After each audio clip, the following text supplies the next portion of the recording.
میں کوئی زیادہ بات نہیں کر رہا. اسی حلقے سے آپ کا جو سابقہ MNA تھے فیصل واوڈا وہ تحریک کے پاس آئے. مجھے امیر صاحب نے بھیجا کہ آپ جا کر بات کرو، وہ مذاکرات کرنا چاہتے ہیں. میں صرف اپنے کارکنوں کے تسلی کے لیے یہ بات کر رہا ہوں، کسی کے پیچھے بات نہیں کر رہا. مجھے اپنے امیر نے بھیجا کہ جا کر آپ مذاکرات کرو. میرے ساتھ دو اور اراکین شورا تھے. جب ہم بیٹھ گئے تو واوڈا صاحب نے کہا آپ اس مسئلے سے پیچھے ہٹ جاؤ. ہم نے کہا مر ہی جاؤں میں اگر اس در سے جاؤں 2 قدم. کیا بچے بیمار غم قرب مسیحا چھوڑ کر پیچھے جانے کا تو سوال ہی پیدا نہیں ہوتا. جو ہمارے ساتھ معاہدہ ہے ہم اسی کے پابند ہیں. تب انہوں نے کہا ہم آپ کو آفرز دے رہے ہیں. میں نے کہا کیا ہوں گی؟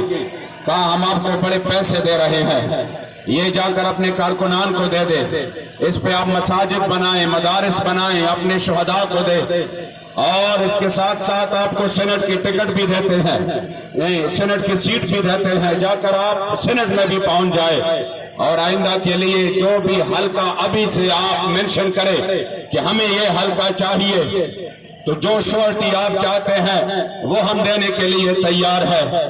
لیکن آپ اپنے اس مسئلے سے پیچھے ہٹ جائے، اور آپ اتنی بڑی طاقت ہے آپ ہماری سپورٹ کریں، ہم بدلے میں یہ سب کچھ دینے کے لیے تیار ہے. میں نے کہا واوڈا صاحب آپ بہت لیٹ ہو گئے، آپ سے پہلے ویل چیئر والے بابے نے ہمارا سودا حضور کے دربار میں کیا.